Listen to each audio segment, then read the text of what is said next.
I'm Sarah. I'm the omniscient narrator. Welcome to my channel. This is my first video ever. As a child, I had videos and YouTube channels, and they were, uh, but welcome to my channel. This is gonna be my setup for like maybe a month, maybe, because then I'm moving home for like a month or two, and then I'm moving to England. So if you can't tell by my accent, I'm American. I'm currently in Florida at the University of Florida, and I just graduated with a bachelor's in English. And in September, I'll be moving to Exeter in England to get my master's in creative writing. So, yeah, I'm a writer. So, I just finished writing a poetry book called Train Stations that I'm hoping to get published. And then I also have a self-published book on Amazon called Banished Children of Eve. I will link it down below. Basically, it's 3 short stories that I wrote for my creative writing, some of my creative writing classes. And the first one is a murder mystery. The second one's a more religious piece because I am Catholic. And the third one is like this girl goes to her school and weird things happen, so it's more paranormal. Um, yeah, so with today's current setup, um, the current setup we have, I'm gonna try to have my current read right here. So right now we have the Divine Comedy by Dante, so it has Dante's Inferno, um, Purgatorio, and Paradiso. So yeah, so today we'll be doing the 20 questions book tag so you can get to know me better, since this, like I said, this is my first video. Um, yeah, so let's get to it. Let's see. So first question. How many books is there? How many books is too many books in a series? 4 or 5. And I'm so sorry to Cassandra Clare. I love your books. I love the Mortal Instruments. So good. But 6 books, really? I think 4 and 5 is like a good place to be. Um, how do you feel about cliffhangers? As a reader, I hate them. As a writer, I love them. Because as a writer, I'm like, it works, it does what it's supposed to do. As a writer, I'm like, it keeps the readers reading, they want to know more. If you finish it with a book, then you are more likely to make sales with the next book because people are like, oh my goodness, I must know what happens. So as a writer, I love cliffhangers. As a reader, I hate them. Because I'm like, I just want to know what happens. Hardback or paperback? Mm, that's a hard one. I think for my shelf, I like hardback. They look nice. But for read practicality reasons, I'd say paperback. Because it's not as heavy. And like when you're reading in bed and you're like laying on your back and your book's like this, you don't have to worry about like dropping it on your face and it hurting your face. Um, because I have dropped hardback on my face before. Yeah.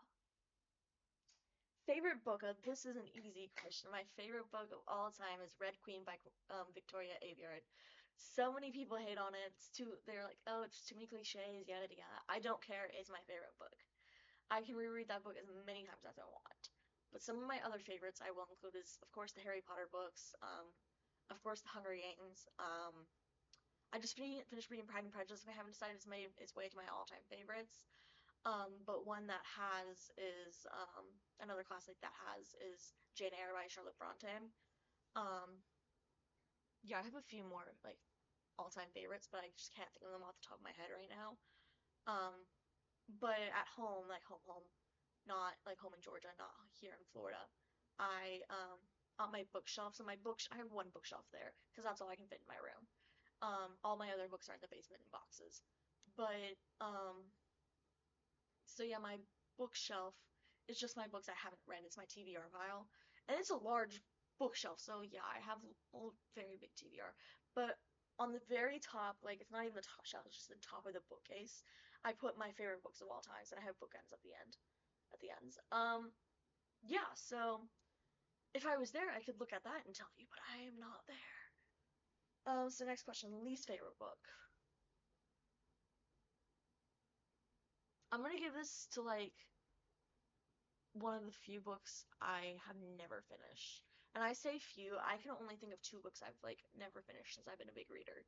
So, I'm gonna explain the other book I have not finished. But I do want to actually give it a finish. But I'm gonna explain why I didn't finish it, but it's not my answer to this question. So, the one I haven't finished, one of the books I haven't finished is Paradise Lost by Milton, and the big reason is because when I got to this part where Saint Michael the Archangel is like introduced, some things happened with my boyfriend named Michael at the time. And so just like some things happened, and I was like, I can't read this right now because it reminds me of him. But I do want to give it a finish one day when I'm in a better place with how I feel about Michael and everything.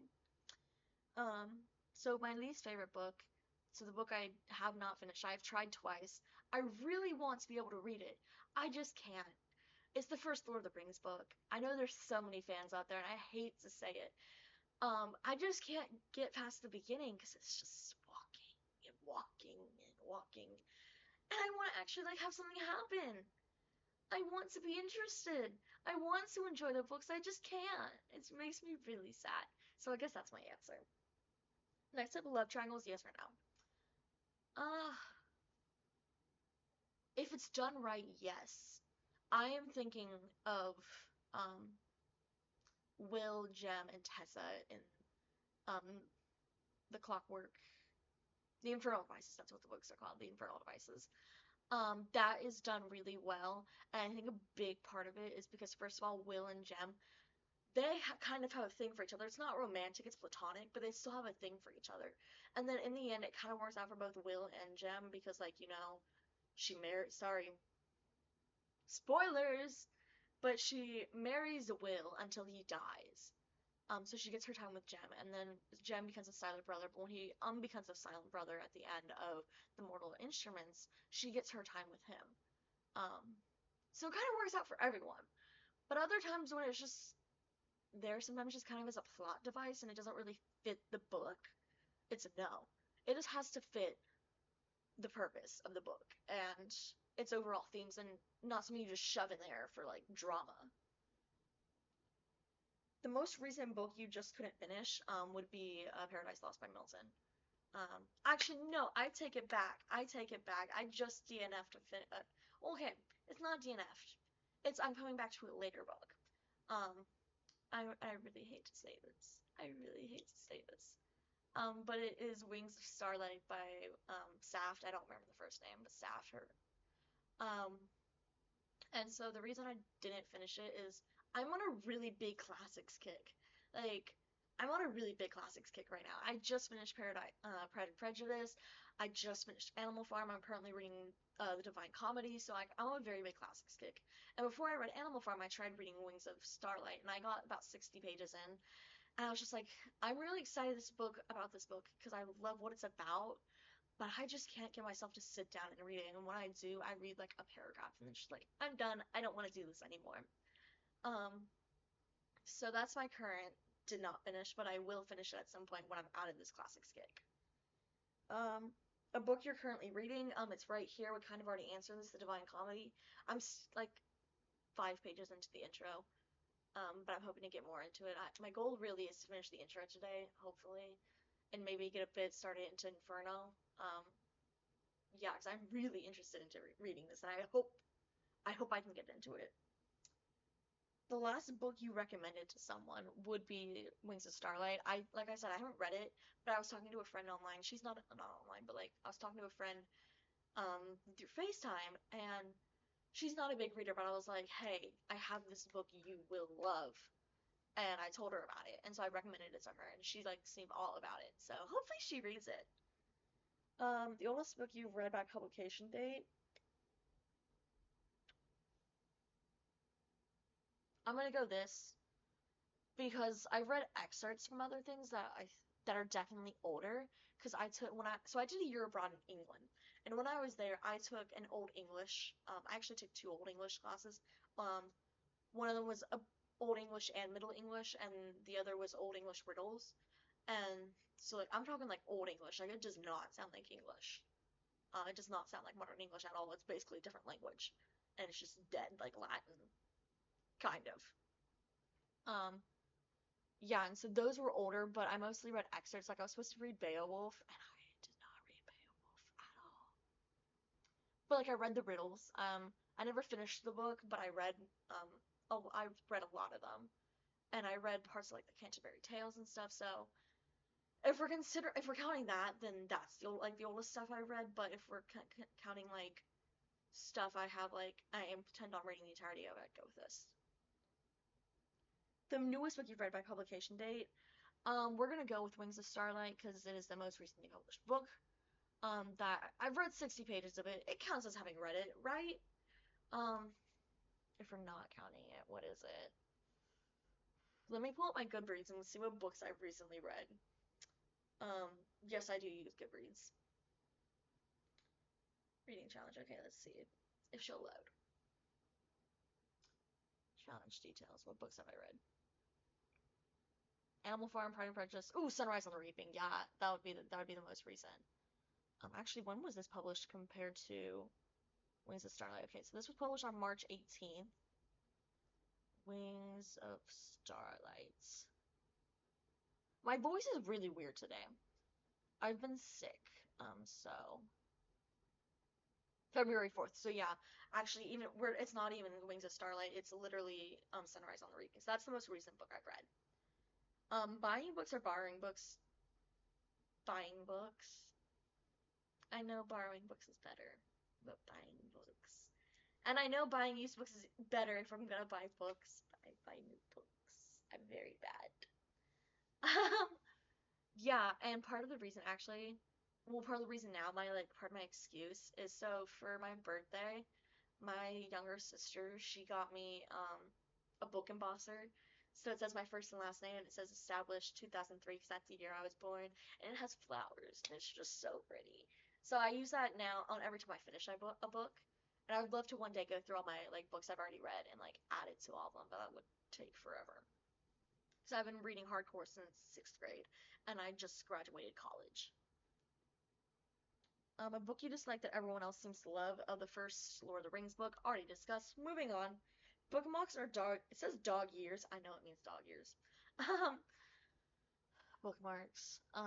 Yeah, this one comes with a built-in bookmark, which is great. And then Animal Farm. I literally read it in two sittings, basically. Um, yeah, that I didn't even use a bookmark because I just like it was so I read it in two sittings, so I just had to like memorize what page I was on once, and it was short enough book where I could do that. Um, And then I have like I'm reading like so many different things. I'm reading the Bible. I'm kind of reading Theology of the Body by John Paul II. Pope St. John Paul II. What else am I reading? Let's check my Goodreads again. What else am I reading? That's TOB. I have it right here. I've never finished this book, but it's okay to not be okay. It's a book about grief. Um, so I haven't finished that. Jesus Calling. Started that, never really finished it. I want to finish it. Be Restored by Bob Schutz. That's another Catholic book. I've been kind of reading that for years. So that, and then the Bible, like I said. A book you can always read. Red Queen. That's part of why it's my favorite book because I can read it over and over and over again, and not get tired of it. Another book I could probably read would be the Harry Potter books, and then also probably Percy Jackson / Olympics books. I actually recently got the new Percy Jackson books, and I'm so excited to read them. But I want to read Rings of Starlight first. But I'm on my classics kicks, so Um, can you read while hearing music? It depends. If I know the song, no, because I'll just be like, I'm singing to this song, even if it's just an instrumental version of the song. I will like vibe too hard to the music. I can do lo-fi music, but like classical music, I sometimes get too in it. So like lo-fi music's the best music for me to read to, but even then I don't really listen to music while I read, unless I'm like in public. One or multiple POV, I don't really care if I'm fine either way, as long as multiple POV is done right. Yeah, enough said. Do you read books in one sitting or over multiple days? Over multiple days. The last time I read a book in one sitting, I was in elementary school reading the Rainbow Magic books. Those things are tiny. Book you read because of the cover. This is the last question. Ugh. Oh, what's the book called? How to Make Friends with the Darkness. I think the last name is Gardner is the author. Um, that is cover's gorgeous. Another one I've also probably read, it was probably because of the cover, was The Sun Is Also a Star by Nicola Yoon. So that cover's also just anything actually by Nicole Yoon that I've read. So the only book I've read by her is Everything, Everything. Also that cover, but also I read that one because of like the movie was coming out when I read it. And I was like, ooh, bookish adaptation. Let's read the book and then go watch the movie because I'm very big of like read the book and then watch the movie. Yeah. Is there anything else I want to say? I don't think so. So thank you for coming to my first video. It's so nice to meet you all. Leave comments. I want to talk to you guys, get to know you guys, and just build a bookish community here. Um, yeah, so thank you for watching. Bye!